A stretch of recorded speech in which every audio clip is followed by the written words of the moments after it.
afternoon, good evening, depending on the time you watch.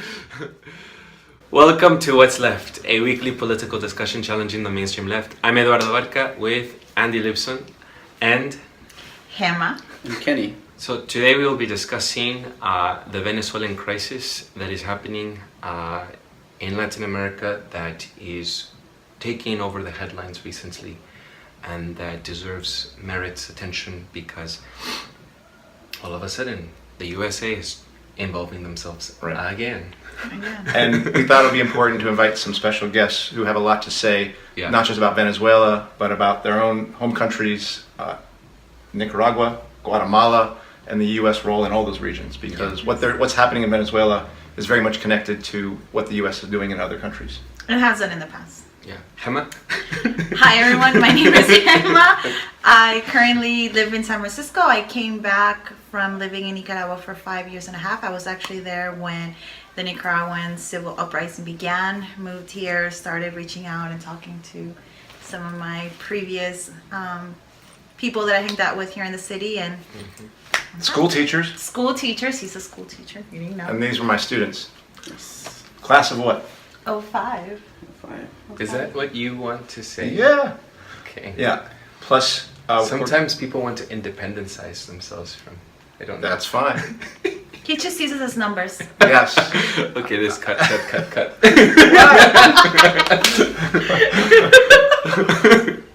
Sorry, like I said, this is very casual. Yeah. And these two have contributed a lot to our off-camera conversation that we had.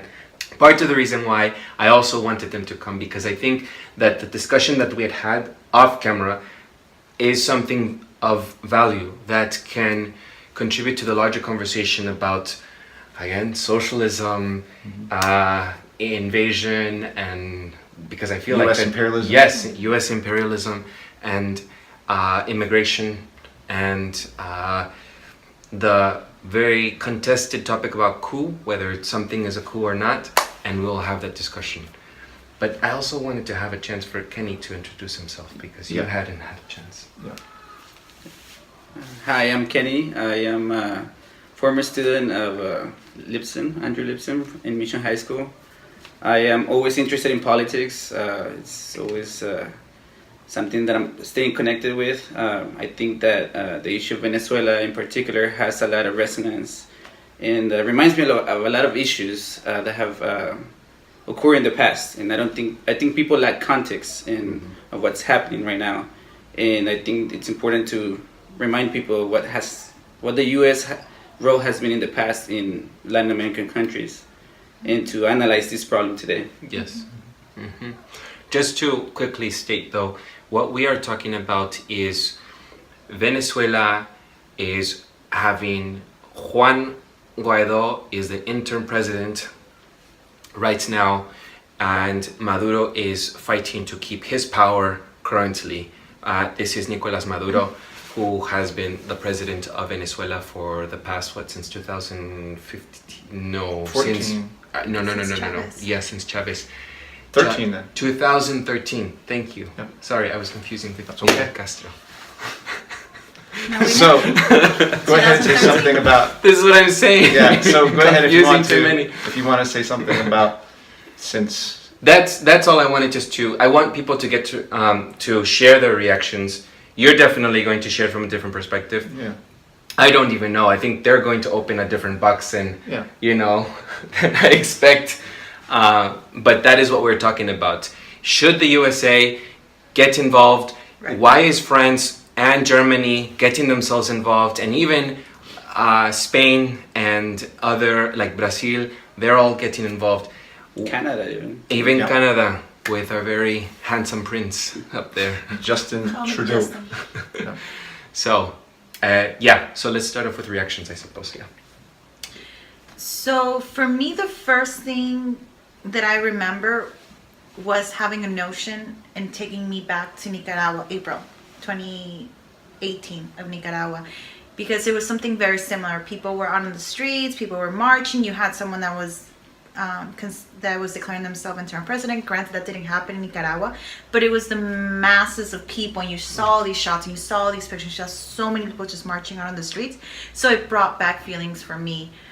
As to what that meant, it kind of gave me a false sense of hope, because someone had quickly stepped up and said, I'm interim president. Someone had drawn the line. Someone had challenged the presidency. It wasn't just the people out on the street marching and protesting. Whereas in Nicaragua, nobody did that. You had all these people out there voicing and putting pressure and saying, we want change, we want him out. But no one was coming out and giving us that form of saying, okay, I'm here, I'm going to help you get him out. This is how we're going to do it.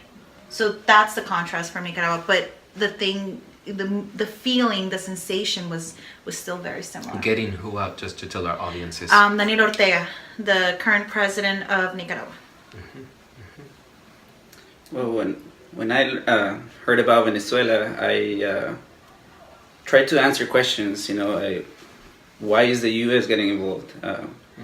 What interest is there? How is this being covered? Is this being objectively covered in the U.S. media? Because by having the experience of having lived abroad, I know that very often here in the U.S. we get a filter interpretation of events going on abroad.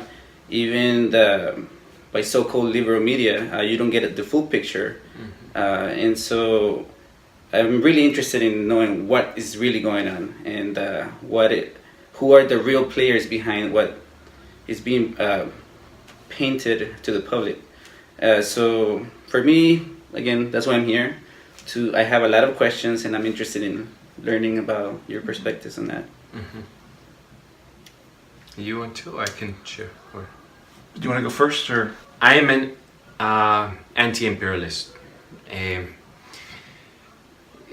I think my position aligns very much with my country, which is Mexico, and that is to leave the conflict that is happening in Venezuela to the Venezuelans. Mexico is not getting themselves involved. AMLO, Andrés Manuel López Obrador, which is the president of Mexico, he has said he will take a neutral stance, so he is not getting himself involved. And that is how I see this Venezuelan crisis. The Venezuelans have to speak up for themselves. They have to rally and they have to fight for their own cause. And that is not any pressure from outside powers such as the European Union or US government or even our Latin American countries. Venezuela deserves to sort this out for themselves. And I really feel that this discussion will talk about how, why or how we can try to support Venezuelan people so that they can have their own resolution, but it really has to come from them. I see history, and I have seen, especially with the USA, very, very suspicious anytime the USA wants to involve themselves. John Bolton today had said blatantly today that he is considering even talking to US oil companies to consider them having business in Venezuela.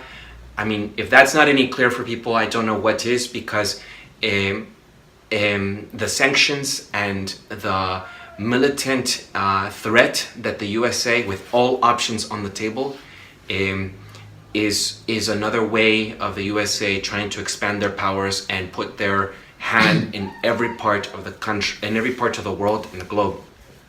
I agree with Russia, actually, in all this, and we're talking about Russia always right now, but Russia has said that they support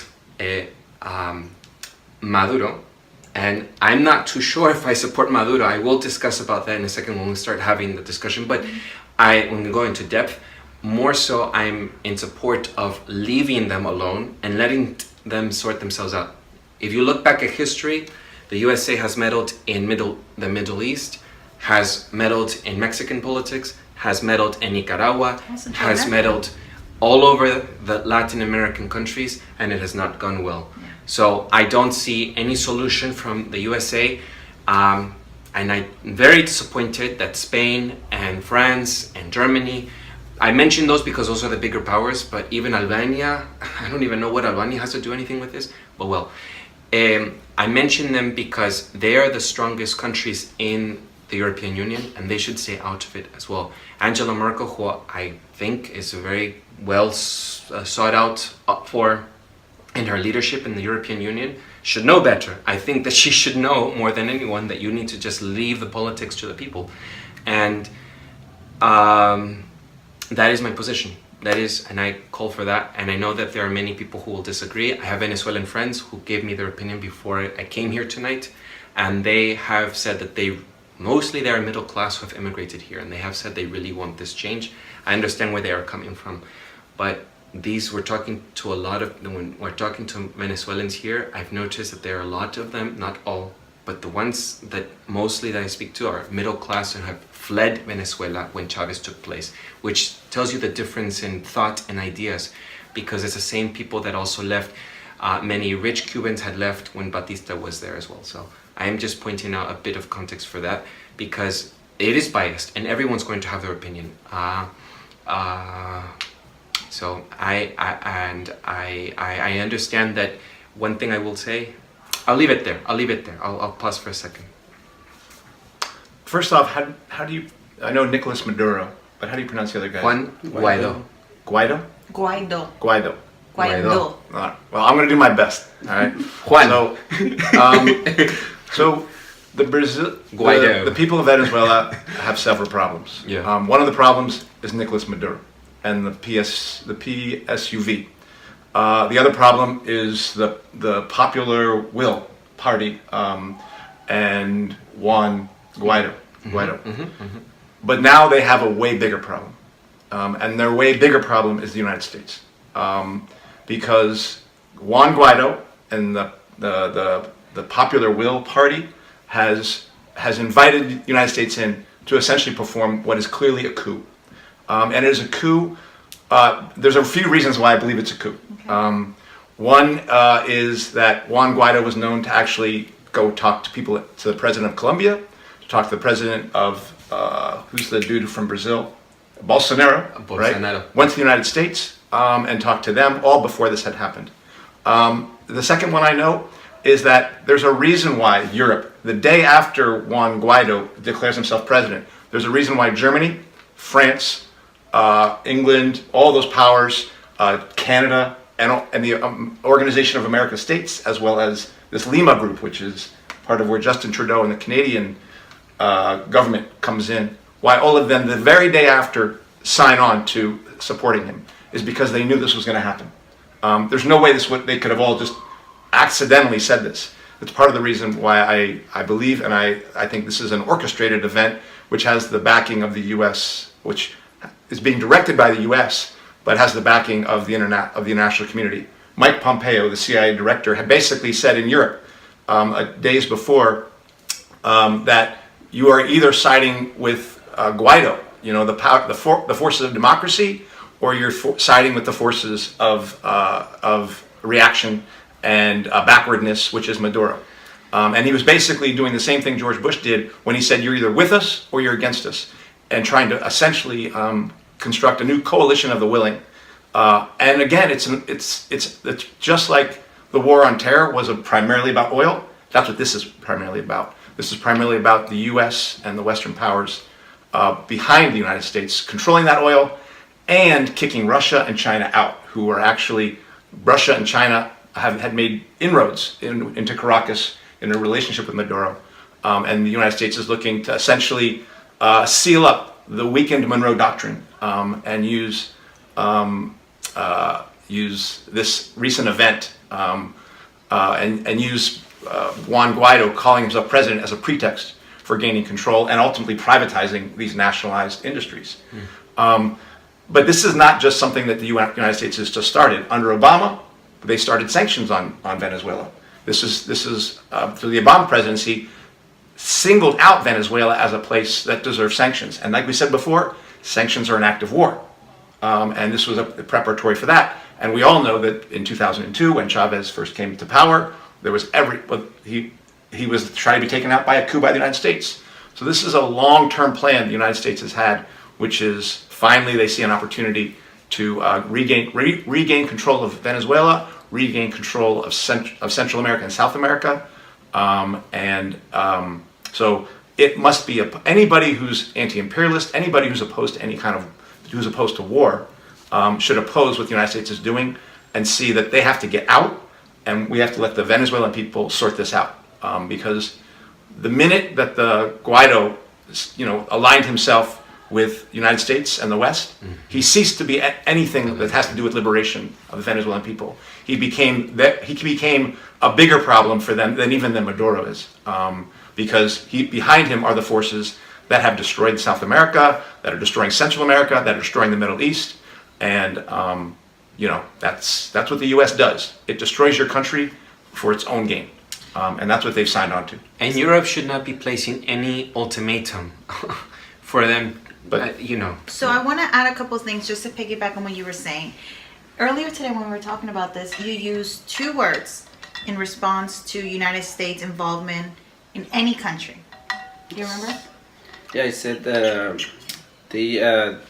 death and destruction. Debt, because I was thinking about the 80s, and that's when the talk of national debt that is in the psyche of our parents, that Latin America became indebted to U.S. banks, basically. And that's what I want to just to say, because I want to make a connection and then do a counter argument, though, is that there's a reason why we have immigration coming. This is a reason why there's a reason why Venezuela is a failed state.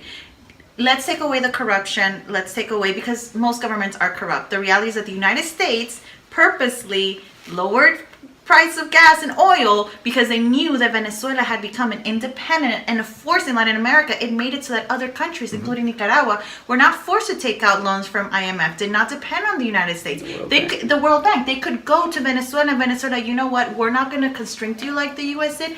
Let us help you do your social programs. And the United States didn't like that. You had this whole section that worked their backyard. They need to control us. And all of a sudden, we're being independent. We have someone else that can help us do this. We don't have to negotiate with you. And they didn't like that. So, of course, they took certain measures that made it so that now, years down the line, Venezuela has the inflation that it has. It doesn't have enough medicine or food. You have the migration going out. Go ahead. Let's talk about sanctions. Sanctions... Yeah. They're supposed to squeeze the people hard enough so they push their own leaders out. Yeah. So how humane is that? Right. You're making the masses suffer. The people you're trying to help, you're making them suffer. You're making them flee their country. Right. For what? But I do want to add an argument to this. My problem with using the word coup, which is what most of the media is saying and most of the people are saying, and liberals are saying, coup. Here's my problem with that. Tie it back to Nicaragua. I remember when Nicaragua started, everybody on the left was saying that this was a U.S. coup, that this wasn't really happening, that this was all staged, it was forced, it was all invented. People who called themselves the left, they're not necessarily the left. They labeled themselves as the left in Nicaragua. No, I'm talking about international. People, international, socialists, the left. The predominant left internationally were pro-Daniel, were saying that this was a coup and that we needed to... Essentially, they were against the students and the people protesting because it was a coup. We recorded an episode that didn't get aired where I specifically talked about how that was insulting as a Nicaraguan person that was there in the protest, that helped the students, that myself, to a certain extent, am exiled. I can't go back to my country. And it goes to the fact that you're saying that I'm some kind of person that, one, I can't think for myself, or that I don't see this as being something necessary, that I'm being manipulated by the United States. And it wasn't like that. Being there on the ground, I can attest that this was a people-led movement. Now, looking back and seeing some of the videos, and you can talk about your experience with this on Facebook, it does make you question. There were a lot of moments where I asked myself, am I really seeing things for what it is? Am I really being objective? Or am I really being manipulated by the United States? Am I being a pawn? I had to ask myself this. And into one moment there, Andy, you had set up a possible meeting with someone that was pro-government to sit down and talk this out. Because I wanted to know, was I on the right? Mm-hmm. Or was I doing something wrong? Was I being manipulated? Was I being used as a pawn? And I wanted to know.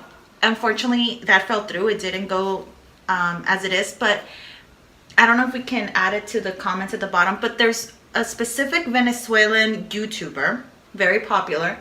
And in a couple of days ago, she released her own comment. Mention who she is. Joanna Rance.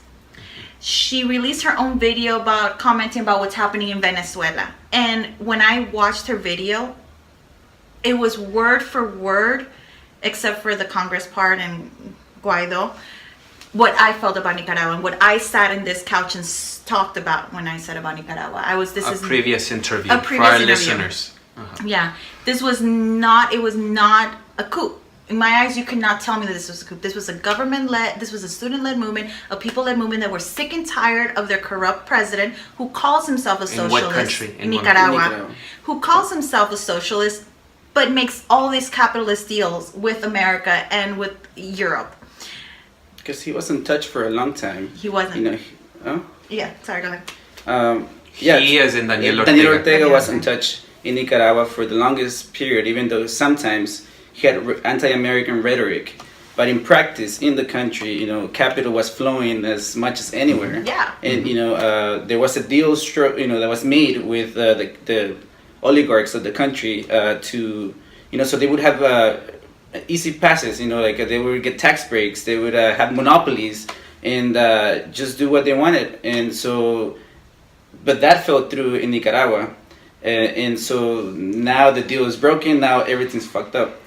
Can I say by the way? Yeah, No. No. Sorry. No, we no. wanted to No, read. it's explicit. Go ahead.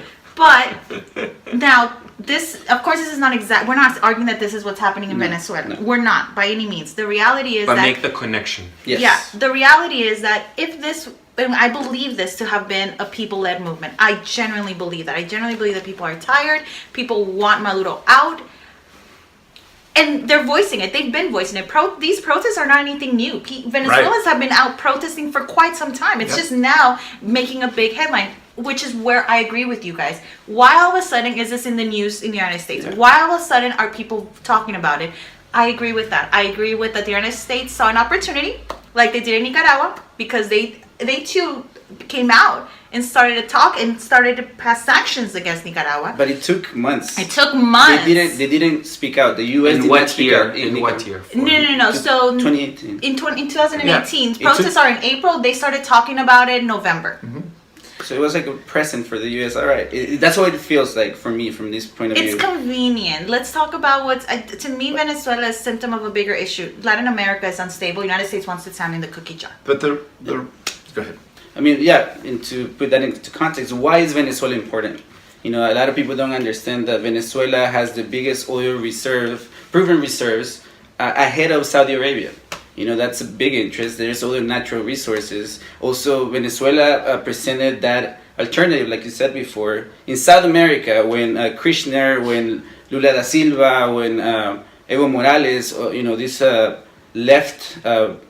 leftist movements were leading in Latin America. They were trying to act as a collective to circumvent the IMF, the World Bank.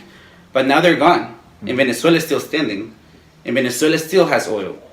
So, and that's kind of the point we're trying to make here, that different than Nicaragua, Venezuela seems to be a very orchestrated move. It is, yeah. Look, like I said, the Venezuelan people have three problems. Maduro is one of them, all right?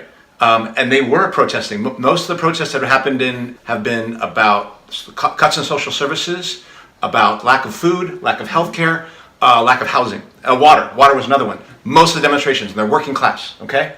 And these are demonstrations, and Maduro is down to like 20% of the people support him still being president. Yeah. But here's the problem. The United States is now running the show. Yeah. No, I agree. And that's why it's a coup.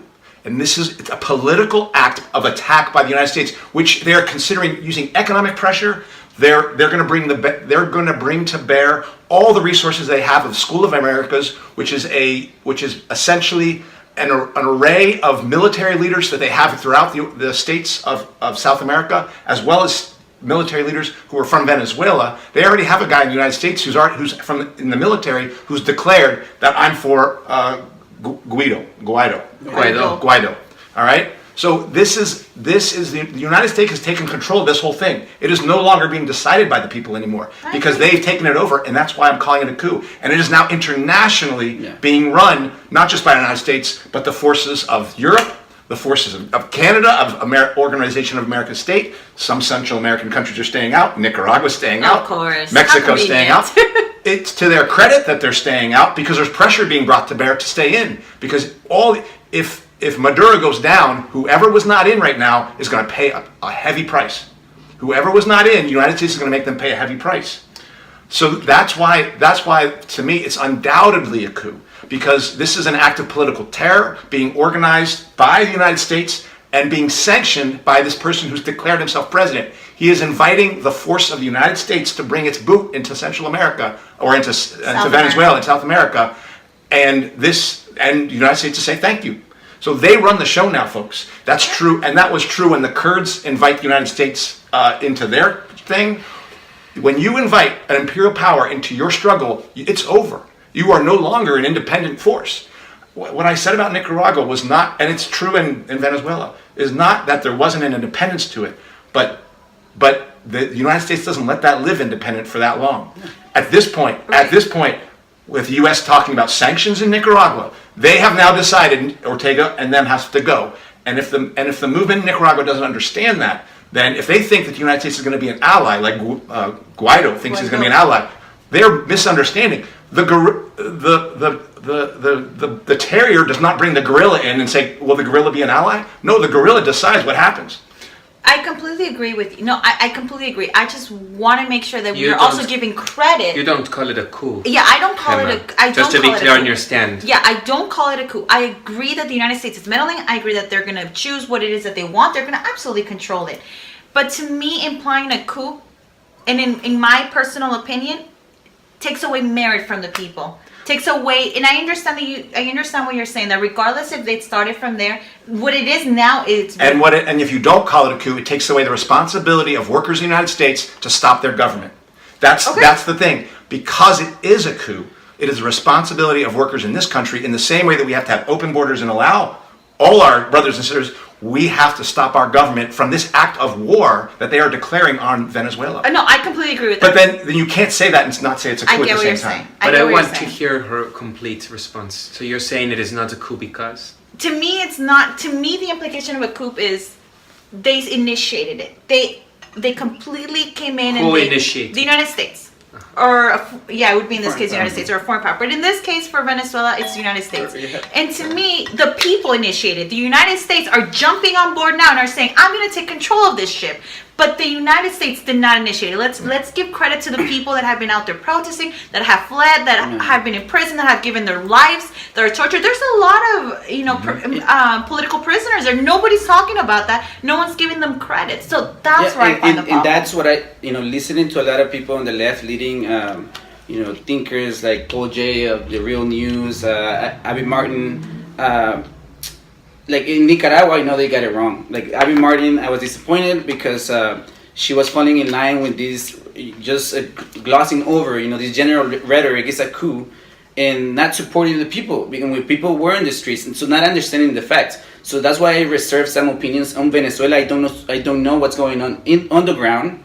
What I hear is that the opposition to the government, Maduro's government, is fragmented. So that then raises a question: why is the U.S. acting out now? Why now? What is so special about this moment? I don't know if you have an answer for that. I do. I would like to hear that. Because he's vulnerable. Because Guaido is not breaking any laws. He's actually using the laws of Venezuela to justifiably declare himself president. And so, one, Maduro is very unpopular. Two, Guaido is not breaking the laws. He has a legitimate claim on the basis of the Venezuelan constitution. So they're jumping on that. I would do the exact same thing if this was a board game. This is the best play you make. This is what you do. And they've lined up the entire world against Venezuela. And guess what? Goldman Sachs has already said they're going to break up the national thing. And the other thing is Venezuela has a bunch of debts to China and Russia. All right. When they take over Venezuela, then guess who loses from those debts? Guess who defaults on it? And the United States gets to lay claim to that stuff. Companies that are resting in the United States don't get paid to Russia and don't get paid to China. Remember, the U.S. has moved away from terror wars.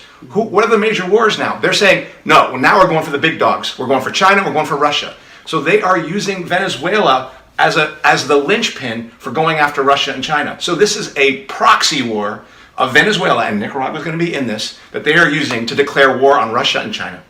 That's what we're seeing here, folks. And if the United States doesn't wake up and stop it, we are marching towards World War III, towards bigger wars. One thing that I just came up is that and also Venezuela is more and more isolated in South America. Yeah. I mean, a lot of countries have gone to the far right. Brazil. You can argue Argentina. And Mexico's leading the way. Thank you, Eduardo. Thank you. Well, I just want to say about what you're saying. This is where you and I agree. Yeah. I strongly believe that if World War III does come to be, it's going to involve Latin America. It's absolutely going to involve it because there's a lot of different interests that are pulling on it. From Russia to China, especially Nicaragua, even Taiwan, there's a lot of investment and there's a lot of money in Nicaragua that are from those particular governments. And the United States has taken a stance. This is our backyard. Nobody fucks with it. But you have, I don't want to say enemies because they also play ball together. They're not, it's not the Cold War, but they are clearly in their territory. And at some point, they're going to say enough's enough. And to me, it's not just about saying enough's enough with Russia and China and Taiwan meddling in Latin America, but it's also a slap in the hands to all of the countries that said you wanted to stand up against capitalism, you wanted to do things differently. This is what happens. So stop messing around and get in line and play ball. That I agree. I absolutely agree with that. But and I might be being too nitpicky. But we need to give credit to the people. We need to talk about it. If we're going to talk about politics, if we're going to talk about a coup, we're going to talk about the consequences of the United States meddling in, you need to ask the people. You need to acknowledge that the people are a big part of what's happening. They need the space. We need to hear them. We need to acknowledge that they put their lives out there, that they're doing this. Personally, and I'm still on the fence about this, but going back, the time that I was here and we spoke about Nicaragua, and I don't know if I said this on air, but I think I said it to you. An interview that we did not play on the episode because of bad sounding. Poor sound. And I might have said this to you behind scenes. Yeah. I was aware what Nicaragua was doing when we proactively reached out to the United States government and asked, we need you to use the McKinsey Act, and I'm sorry if I'm saying that wrong. Which group was reaching out to the U.S. government? Can you just be clear? It was the Nicaraguan, the opposition. To Daniel Ortega. Yeah. We're reaching out, we're writing letters. I was part of those people that were getting letters out to the senators and to the representatives like, hey, we need you to step in and say this is enough, because the police weren't on our side. The military wasn't on our side. Mm-hmm. The amounts of death, the children, everything was just so much that we needed to do something. And at that point, I knew that in essence, I was sleeping with the devil by reaching out and saying, hey, United States, please do something. I was essentially inviting them to, for lack of a better word, screw me over. Yes. I'm very much aware of that. I'm not saying that that's what the Venezuelan people want to do. I'm not saying that they probably don't know that this is what they're getting themselves into. But we don't know if we don't ask. We don't know. But the other question, just to be clear for Gema though, so our listeners understand. So you are saying that you yourself and other Nicaraguenses had asked for U.S. government support to the opposition of, not everyone in the opposition, not obviously, everyone. but a part of the opposition, like yourself, was asking support from the U.S. government to intervene Daniel Ortega. Yes.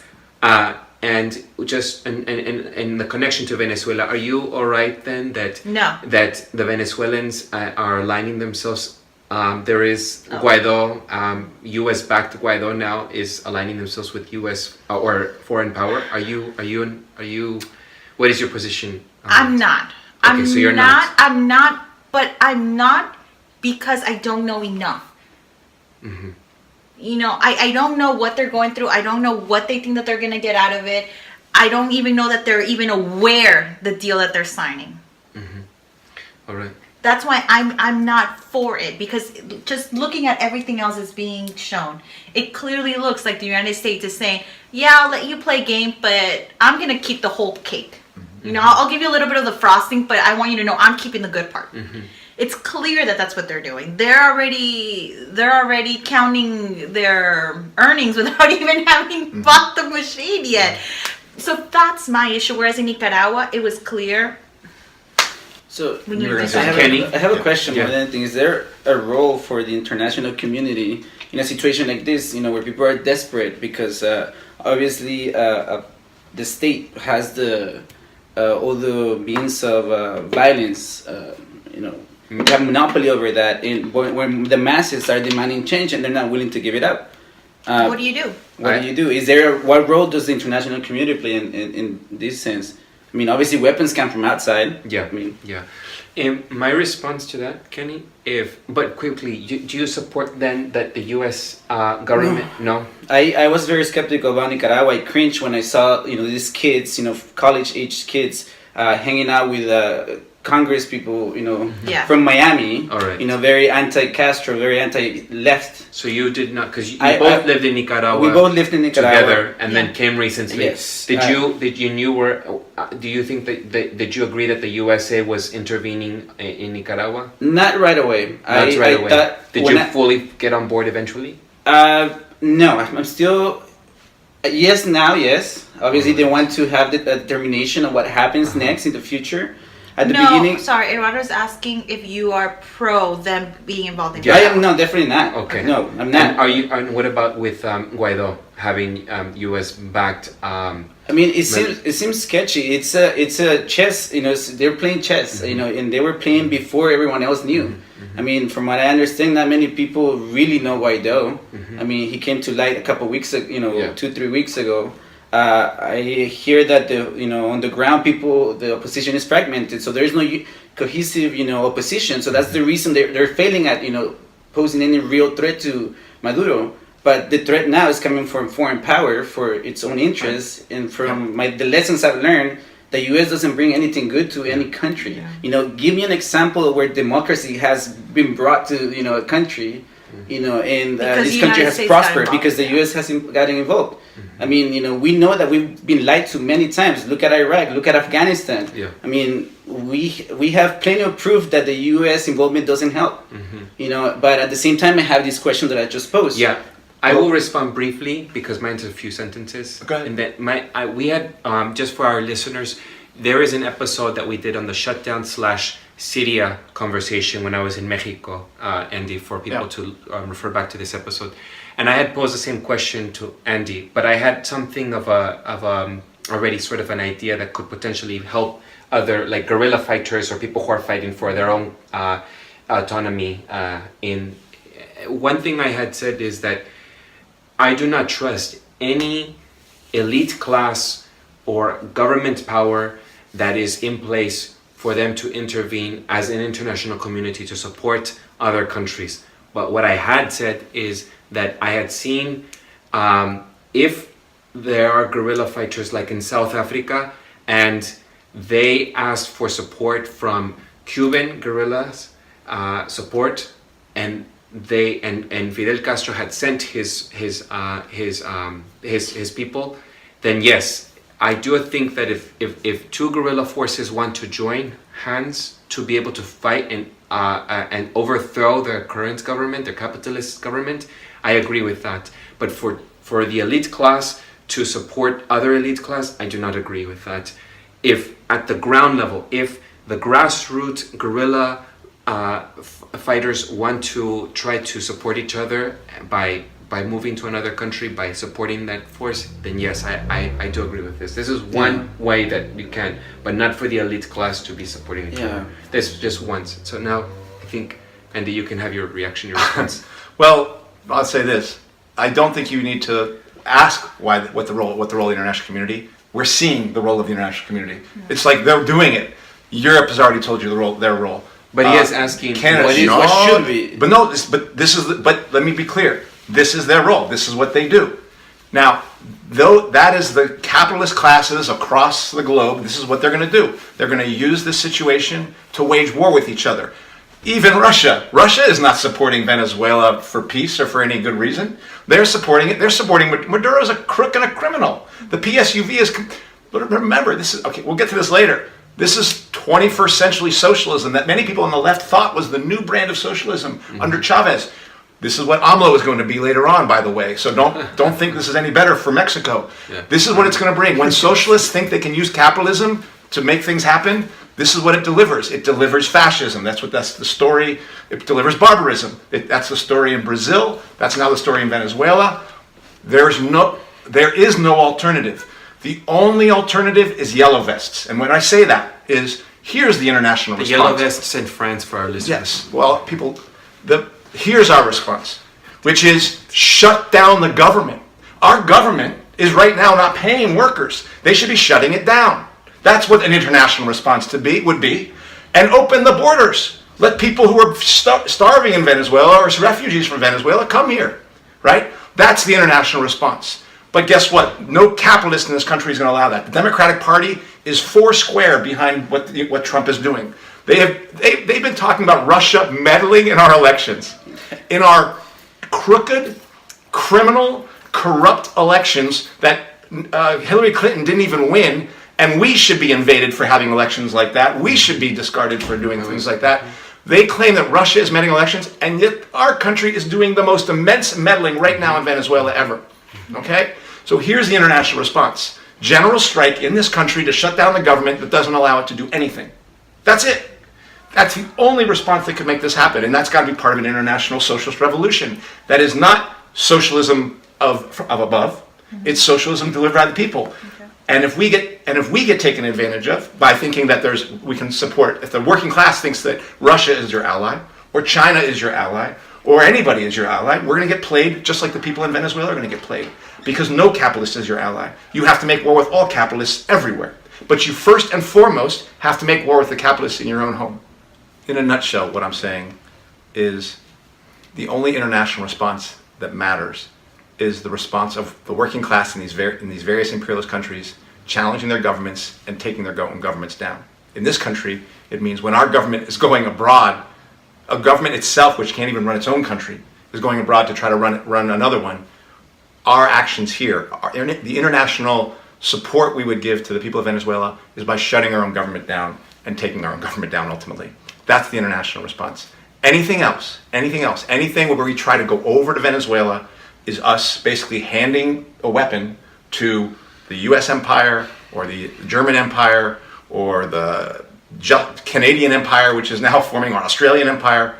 You're just handing a weapon to your own ruling class and giving them a stick to beat the Venezuelan people with. That's it. And if you don't like that because you don't think it's possible. The very person you said, like, you want to talk about the people. Well, the people need to make that kind of revolution happen. Unfortunately, they fell for Chavismo. In the same way the Mexican people are probably going to fall for AMLO and think that you can arrive at the aims of working class short of working class revolution. You cannot. You must have a working class revolution. You can't have one that's like a kind of capitalism. Anything that does like that is going to fail. People will reject it, and they will go for something else, and they will fall for U.S. chicanery or Bolsonaro, forces like that. And that's what I'm saying. So the international response is there. The response that isn't there is workers in these respective countries, U.S., Europe, challenging their government when they try to do this stuff. Kenny, does this answer your question, or do you want to elaborate on your question? I see that. Definitely. I mean, right now what I see, we've talked about this, and what is happening is they're fighting Maduro and Guaido and whoever he represents, the U.S. They're fighting over who's going to exploit the people. Yeah. I mean, and that's what happened in Nicaragua too. Mm-hmm. People, Ortega and whoever the opposition, they're fighting over who's going to exploit the Nicaraguans. Yeah. But how do we make that jump? How do we make, how do people realize this? Because at the moment we live in a world where the U.S. and capitalism is, colonizing the whole world's minds. Because I see Central America, it's so different than when I was growing up down there. Because everyone is in their phones, consuming shit, and unable to question things, unable to, and so now people are desperate. You know, it's difficult to make that jump. You know, and so everyone's fighting each other. You know, even in the U.S., where the material wealth is significantly better than in other countries because we extract, you know, so we benefit from that. Even here, people don't even support, even teacher unions don't support each other. Within California, San Francisco Teachers Union didn't do shit to support the LA teachers. Nope. So how are we, you know, so what then?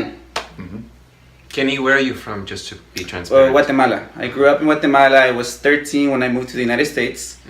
I went to college here, but I've always stayed in touch. I traveled there. I lived in Nicaragua. And so I've tried to stay in touch. But I do see the world through this frame of thought. You know, I do value communal values. You know, I grew up in that world where I see, you know, I care for the person next to me.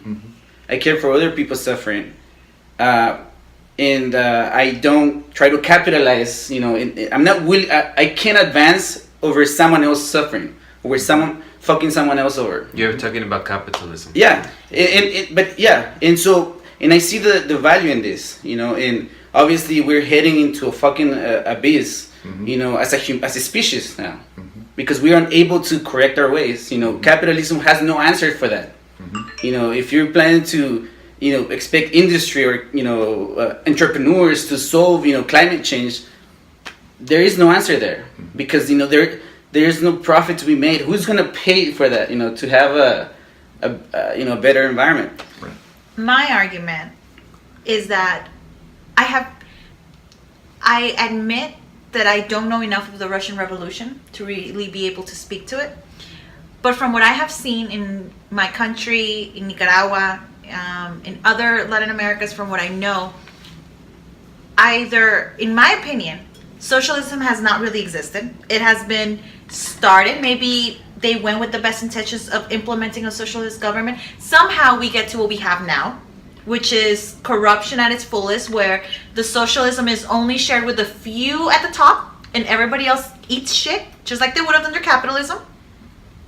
I don't know if that's because they're competing in a bigger world that forces them to be capitalist and they continue with this propaganda of socialism because that's what got them to where they are. They're not in a vacuum. Yeah. But the reality is that, and I can tell you from my friends in Nicaragua that are educated, that fully supported the students and were out there protesting and want the government out, they are so anti-socialism because of what it's brought to Nicaragua, because of what they see in Cuba, because of what they see in Venezuela, that they are willing and will most likely vote a fascist president next. And this is what you're going to see happen in Latin America. It's going to turn completely the opposite, and we're just going to be bouncing ball. Like, to me, if you look at history, this is what happens. We go extreme right, or we go extreme right, or we go extreme left. And so, because I don't see either of them working, I don't see in a utopia, it would go down the way that you're seeing it. That's how I see it. In reality, in my opinion, it's not going to happen. We're not there yet. So what do we do? Because I don't want to be stuck with someone extreme right, and I'm definitely not going to be stuck with someone extreme left. So to me, you got to meet in the middle. You have to play ball with the capitalists and just hold them to a tight leash. Your response, Andy? Or Kenny, did No, just to me, it's just what I think is you just have to push, regardless of who's at the top. You always have to challenge. There has to be a counterweight, regardless, because, you know, I don't know. This is maybe we're talking about philosophy now, but, you know, people with power are bound to be corrupted, and that's why, you know, that's the theory of socialism, right? Like there won't be a concentration of power. You know, the power comes from the bottom up. But my question is whether we can achieve that, you know, or maybe this is short-sighted because we do have to think long-term. And but unfortunately, we live in this world created under capitalism where people are surviving. Most people are just trying to make it by day to day, and they're unwilling to engage in conversations. You know, in this city, San Francisco, supposedly a liberal city, I have friends that are not willing to engage in these emotionally charged, you know, political conversations. So that's why, you know. And I just want to throw something out there before I forget, and then I'll pass the ball on to you. The federal shutdown. Yeah. The federal government was shut down for a little over 30 days. 33, yeah. 36, I think. It was about 36 days. Yeah. I think we can all agree, who are sitting in this couch, that federal workers get paid better than any of us sitting in this couch. Depends. No. Let's on the majority, on the average, they get. Well, I don't know about you actually, because you're a tenor. Yeah. But they definitely get paid better than me. They definitely get paid better than your average worker.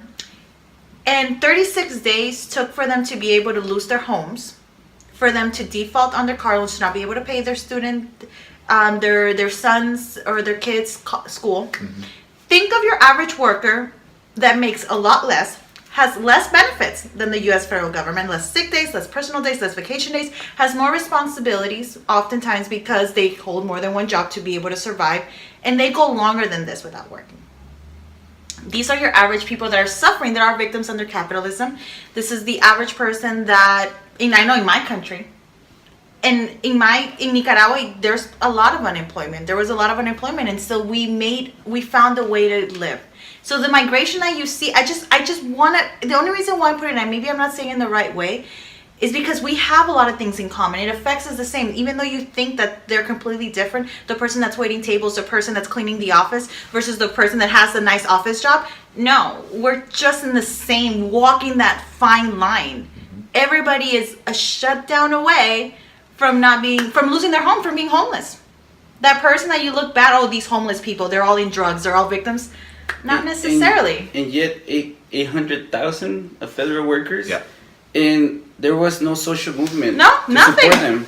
Very little. Very little. You know, yeah. Where outside is of the Facebook? Outside of Facebook posts. And a few demonstrations and things like that. But what Yours. even the New York Times was saying, are we going to have a general strike or not? Andy, your response to these questions, to what has been brought up? Well, I first want to say that Marx said that the history weighs like a nightmare on the working class, and it's not just a capitalist history, but it has been the failure of socialism. I would say the failure of socialism to take down capitalism and to create a new world where you have working class democracy, mass democracy, where the majority of people actually run their own lives in their own interests for themselves internationally. That project did almost get started in Russia. It didn't spread to Germany, and then it was done. And then it called itself socialism and walked around like a zombie, calling itself socialism but doing all sorts of bad things. Okay. And since that time, other socialisms have been inspired to create a revolution, but they have not been able to accomplish that. And yet, so we sit here today and go like, we've tried it, and it fails, so we have no choice. And everyone thinks there's a third way, a middle way. That's what the people in Brazil thought there was a way. People in Venezuela, people in Mexico. Bernie Sanders supporters and Alexandria Ocasio-Cortez think there's a third way, think there's a peaceful way to do this. And you're absolutely right. All of us who think there's a third way, we are completely wrong. What it's going to lead to is barbarism. Yeah. That's what you said. Yeah. Because we're wrong. But it's also wrong to say that it's a utopia. Because if you go back and listen to the last episode where Claire gives her interview, and you listen to her talk about the 2-hour discussion that was had by workers there and by people from the Claire being a teacher that we just listen to the last episode. Yeah. If you listen to that episode and you listen to what the nature of that discussion, where a 4th grader got up and said, "No, don't give in." A 4th grader was saying that. Parents saying, "No, don't give in. Keep fighting." Mm-hmm. That's a community coming together to say we must fight. There is that within us. Okay. It's completely destroyed. I mean, we as workers all feel a sense of common misery, of common, like we're all getting screwed. Mm-hmm. We have no sense of our potential collective power. Mm-hmm. There was a moment there in Claire's struggle where they did feel that way, because that's why that 4th grader got up and talked that way. That's why there was a community meeting. We're not going to ever read about it. It's going to be on our episode, but that's a piece of history right there. Mm-hmm. That right there is socialism. Mm-hmm. That moment, that 2-hour discussion, which should have actually had a vote that everyone comes to and then stops forward, that's what socialism's about. But it existed for a moment, and then it's gone. And now the struggle's gone, and it's over, and everyone goes back to your houses. That 4th grader is going to know that he or she did something, but they're going to feel a sense of disappointment that's going to come away from that. Mm-hmm. So it's not a utopia. It's a real thing. Workers actually do struggle. Workers actually do want to fight. And we are capable of fighting. But we have been defeated so many times that 1, we have lost the ability to even believe we can fight, and 2, we haven't had that experience of that real connection of San Francisco teachers supporting LA teachers, supporting Sacramento teachers, and then supporting Oaxacan teachers, or like you said, In Venezuela, there was a teacher rally of tens of thousands of people. We didn't hear about it as teachers. We should be supporting that. And yes, it was against Maduro. The teacher should take down Maduro, absolutely. But not Guaido. Guaido. It should be teachers, workers in Venezuela, forming the very same associations they almost formed under Chavez, but independent of Chavez, independent of the state, and taking their own government down. That's what has to happen.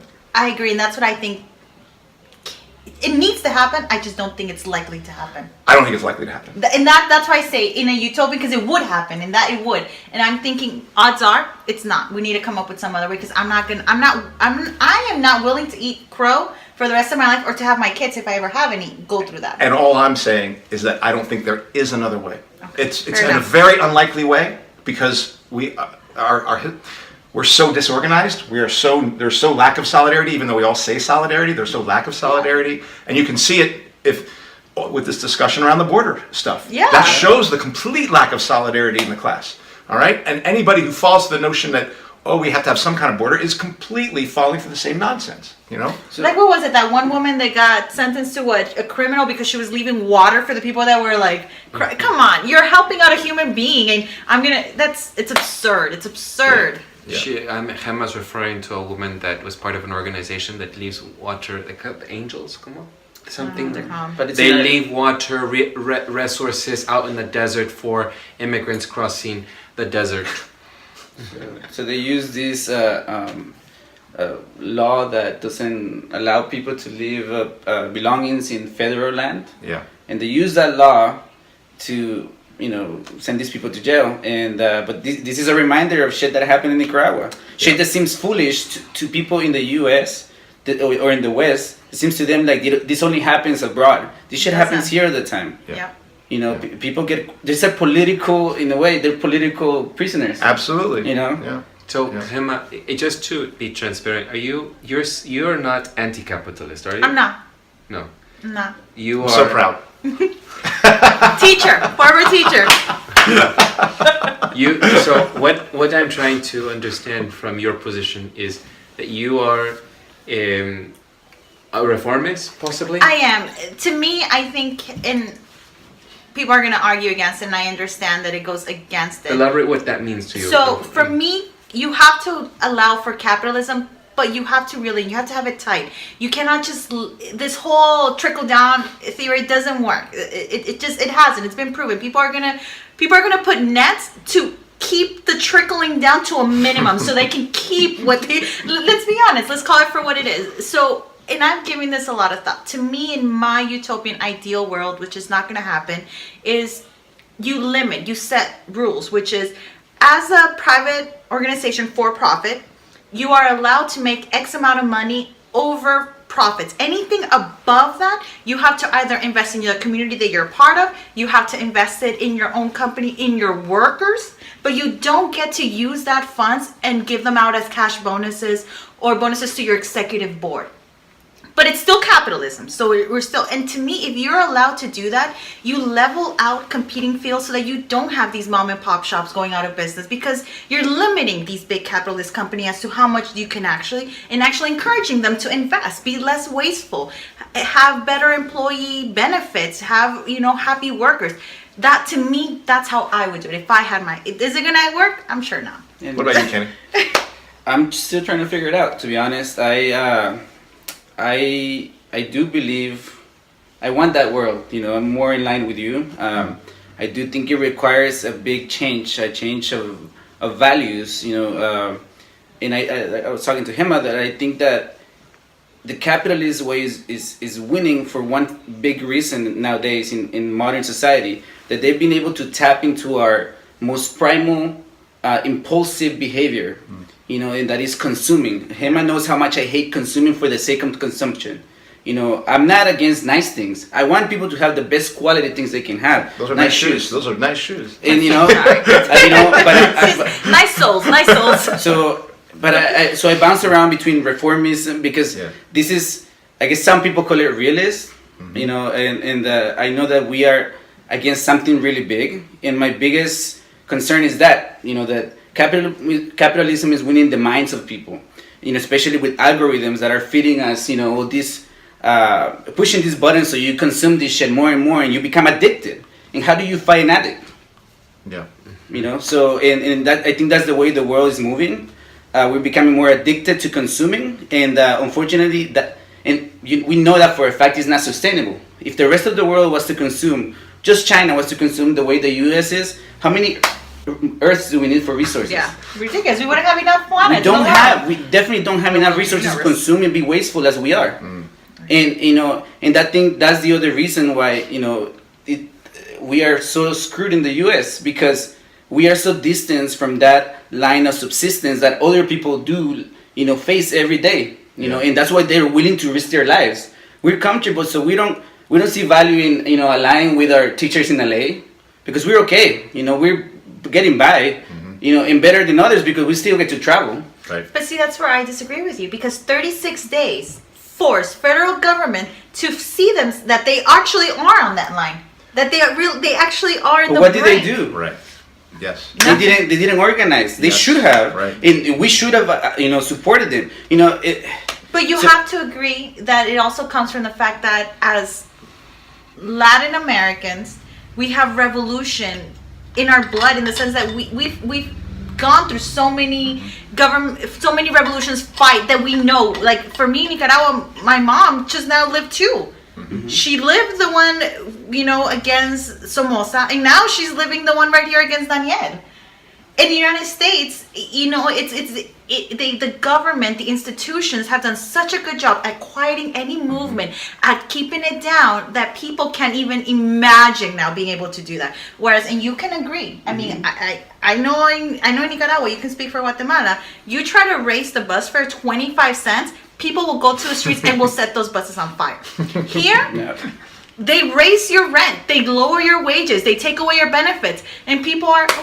I guess that's what it is. Mm-hmm. This is your it's a this is what it is. And that, for me, that is the one of the big. I mean, on top of the fact that workers don't see themselves as part of a class and things like that, on top of the racism that divides us and the sexism, this is where the Democratic Party plays the role. I mean, the Democratic Party. That's why, for me, the biggest challenge is politically in this country is the Democratic Party, Bernie Sanders, Alexandria Ocasio-Cortez. This is why people hear me say the same thing over and over again, because it weighs like a parasite on us. And it's very confounding, very frustrating. And I agree with you. I agree that there's much more of an actual history of lived struggle.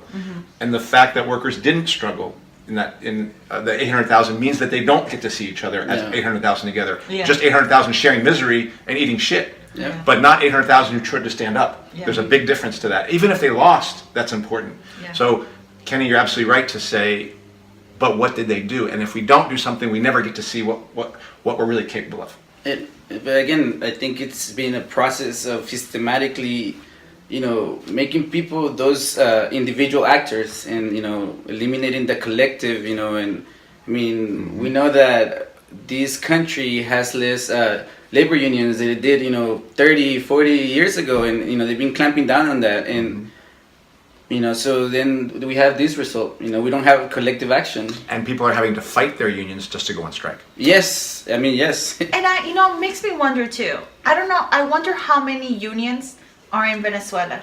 Because I know that in Nicaragua, one, and it's the taxis. That's it.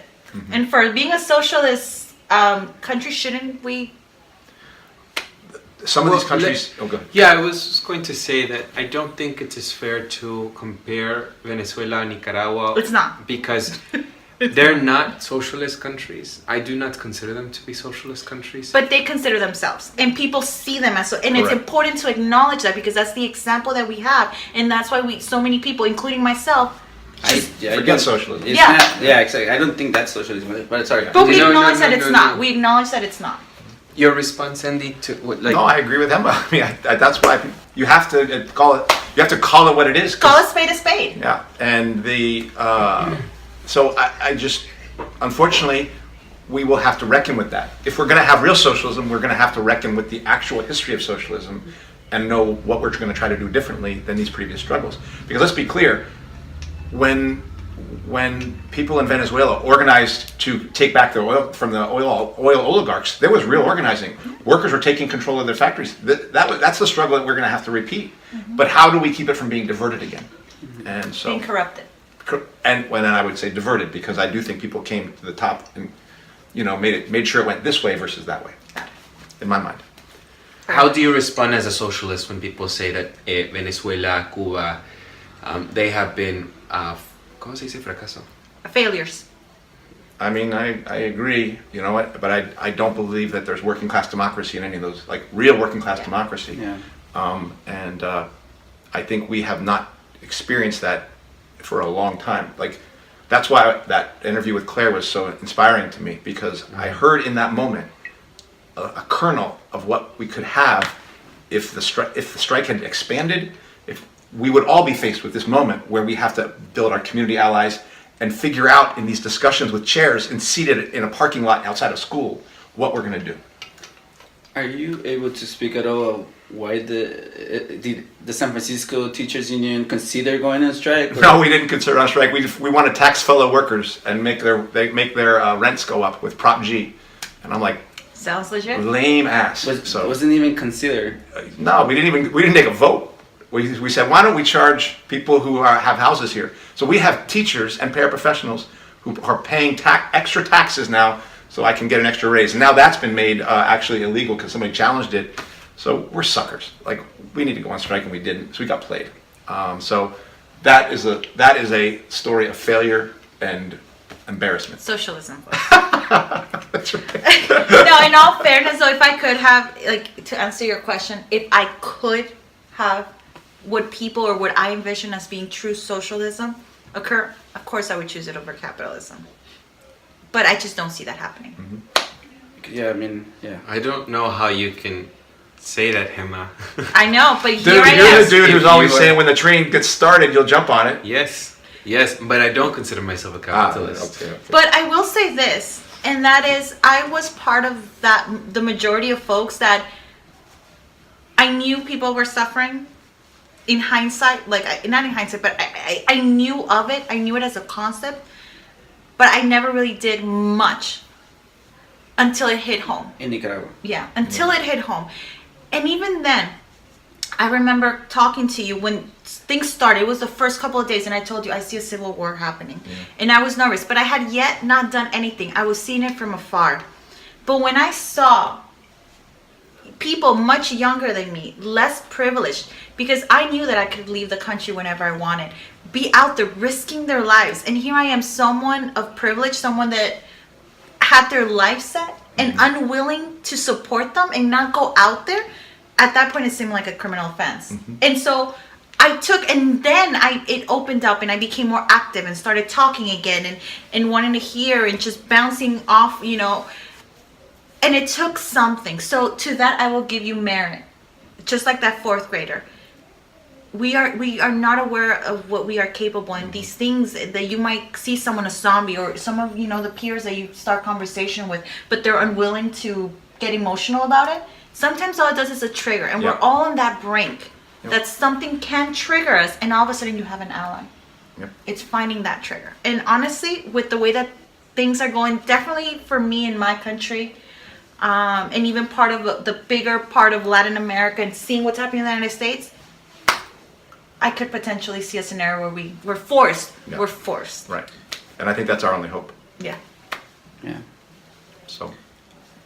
Yeah, I mean, I agree that, you know, I've always thought that in order for the U.S. people here to jump on that train, you know, to even a more socialist, communal, you know, under communal values, caring for each other, it takes a crisis.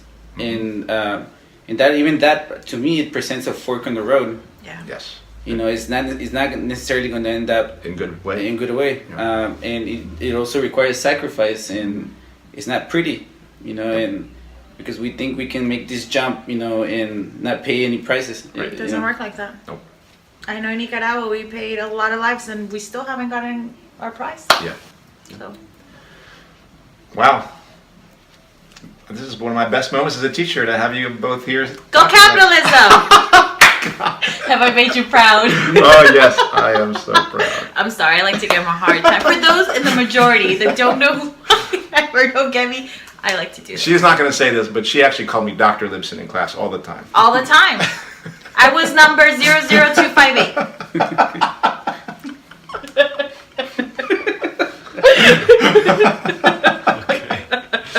Wow. All right. So, I don't know. Do you have any thoughts when it comes to Mexico and why AMLO? Yeah. It's because he said stay off, and He did the right thing. But he picked a side. He didn't. That's not neutrality. He picked a side. AMLO comes from an activist background. He is not a trained, conditioned politician. He later became a politician, but I think he truly understands that foreign affairs. He should focus on his own country. Yeah, that's all. Yeah, his statement was very brief, but that the Venezuelan people should struggle and sort it out for themselves. Yeah.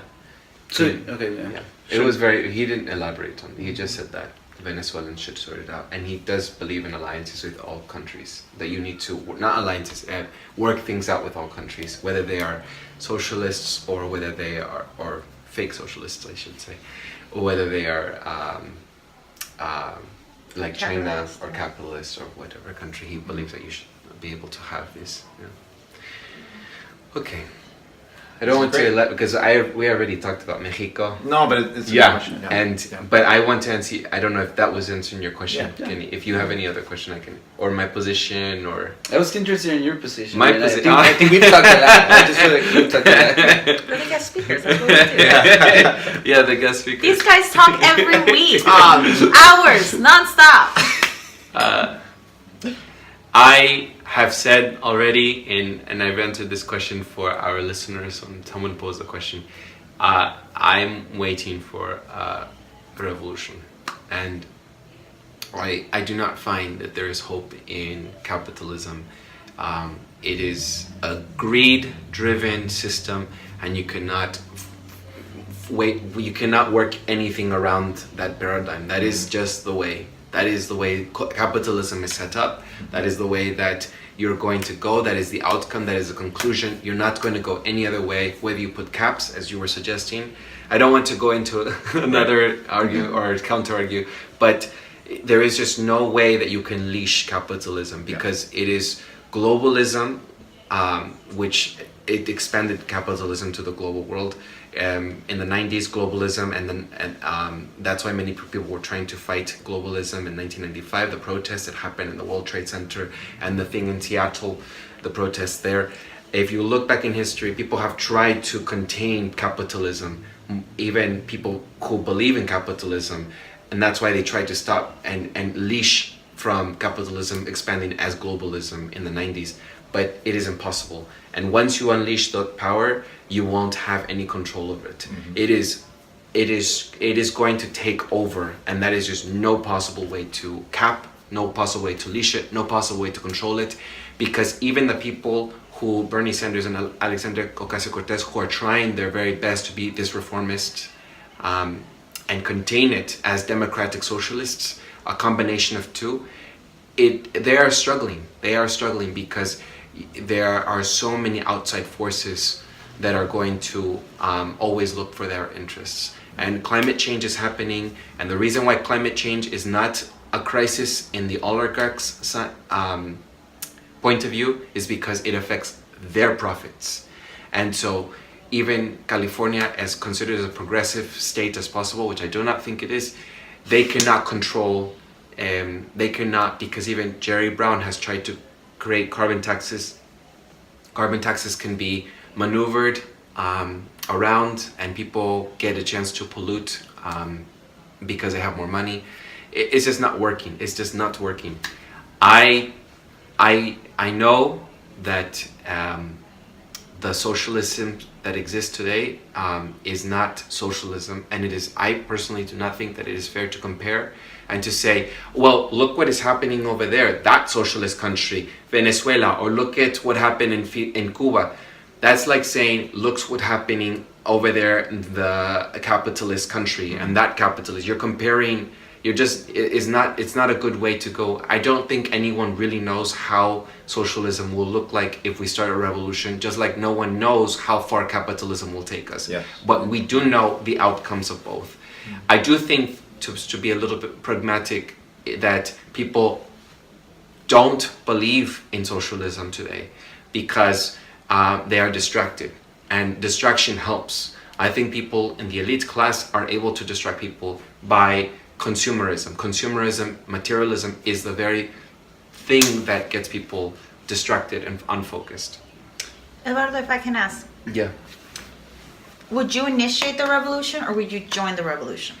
There has to be, I see it as, there has to be multiple unions, workers at the same time. That is how I see it. I see that everyone will have different positions. My job, I think, is to continue talking to people. I don't think that I'm going to initiate anything. But I think that if we continue, the problem in socialism that I have found, and I have told this to Andy, is that socialist groups are also very divisive. Andy himself is a lone wolf in this, in his cause. And I think the criticism that I have is that all these socialist groups like PSL, like ISO, all these people, I think that what happens is because they are not united, there is nothing that is like, you don't have any unity. I don't think Nothing sticking them together, the glue's missing. Do you think you know what divides them? I think that they have different ideologies. People have, like Andy, want to stick principally to the Marxist idea. I think there are other socialists that I see that do cave in to a little bit of a reformist idea, and I've seen this with socialist friends who will support, for example, policies in place by this current system, and that is why people are divided. I do think that for a revolution, just to answer your question, go back to your question, Gema, that there has to be like the red wave that happened in the USA. I think there has to be, you know, when you go to a stadium and you see people going like this. Yeah. Okay, the minute someone does that, everyone has to go together at the same time. I think of it like that. It has to But spread. that's not a very Yeah. good wave if we all do it at the same time. You gotta kind of go. Yeah. Okay. But the wave when you know Dr. Lipson, please. the stadium wave. I think that you have to if someone stands up and no one is standing up, then that's Yeah. why there isn't the wave. Right. But how do you have a wave? Who is controlling the wave? No one. But It's people contagious. get inspired, you know, people get, you see something in someone else doing it and then you start doing it. And that's how we work. If we work that way, you have to, people say, well, who's going to lead? I think that sometimes we forget that lots of things are done as a mass.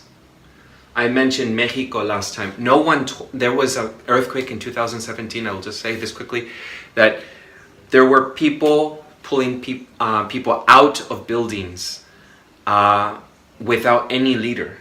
I mean, massively people went out to the streets to unite and to work together to get people out. I've seen, if you study, there's something called, I forget what it's called, but it's called anything like group work, like done with autonomous group work that is done without a leader. There is a study of it. I haven't done this completely study, but I have seen children out. I've said this also, but I'm going to say it for our listeners, that I've worked in a school, I've seen children without teachers guiding them work around games to create their own rules, being able to lead themselves and change rules for themselves and democratically say we should do this or we should do that, changing rules for football or soccer here it's called. And that impresses me, just watching children do that on themselves. I think there's something instinctual that we have when we move as a group, when we move as a school of fish. Yeah. And I think that I've seen that, if you see as well throughout the country when the Arab Spring happened as well, and the problem with that was, again, intervention.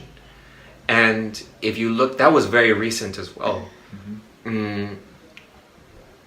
It's just, you see people want, and you see Bernie Sanders, and I'm not pro Bernie Sanders, I was, but what I'm trying to say is, look at the amount of people that showed up. That is untapped energy. Why are people showing up? That is something that, if you look at it and you say, there's a calling. People want to participate. I think we underestimate. People want to participate. They just need that nudge. There has to be this something that gets the spark going for the whole forest to get unlit, on fire. And I'm hoping for something to spark that. And when the spark will happen, I will enter the revolution if it happens. For the meantime, I think I'm trying to sustain a little bit of our local wildlife from being damaged. And Get a rake. Where's your rake? Go to Lowe's. I don't know if that answers your question. Gema does. and Kenny. So, should we wrap up? Yeah, we can. Thank you, Gema. Okay, Thank you, Dr. Kenny. Lipson, Yes, thank you, for having Eduardo. us. This conversation has evolved from Venezuela to the general conversation of Everything. socialism and capitalism and everything. So anyhow, so thank you very much. Please subscribe, rate, review, and share, importantly, with everyone. You can find us on BitChute, Stitcher, YouTube, Google Play, and iTunes. We're having the most traffic on iTunes. Please rate and review on iTunes so that other people can also find it popping up in their feed as well when they look for podcasts. If I can add the last thing. Yes. And use these conversations, you guys. Start these conversations at home, because I think that that's the end game for us, right? Is just to see how normal it is for people that are in all over the spectrum that don't necessarily agree to have the conversations. You guys can have them too. At the end of the day, that's what's going to cause change. Can't be afraid to be wrong. Yeah, don't be afraid to be wrong. We're wrong all the time. Yes. Wait. I'm not I me. didn't Not say me. Not me. You're wrong all the time. I No, completely but agree. Yeah. just start conversations. We're not experts, as I We're think not. what Emma is trying to say, that Well- anyone can have these conversations. So what I will end with is, you see, You're the wrong. wave already started. No rhythm, white guy. No rhythm. The wave will fix that. Yes, exactly. What I want to quickly say by concluding this interview is that we are interested in having guests come onto What's Left, because What's Left is not just a two-person show. Yes, Andy and I are the main speakers on What's Left, but we invite guests, listeners, and if you're interested to come and to be interviewed, either by Skype or by being here physically, as long as you do not reveal our location. Secret location. Interesting. You can always come. I'm not trying to get trolls coming behind That's us. So so that's all. So please rate and review, and you can always find us on all the mediums I had already listed. Andy, Alright. what are we discussing for following week? I don't know yet. We're going to have to see how things go. The LA people want to follow up. We have our question and answer part 2. We got a lot of stuff to do, so we'll figure it out. All right. So that concludes it. All right. Bye-bye. Ciao.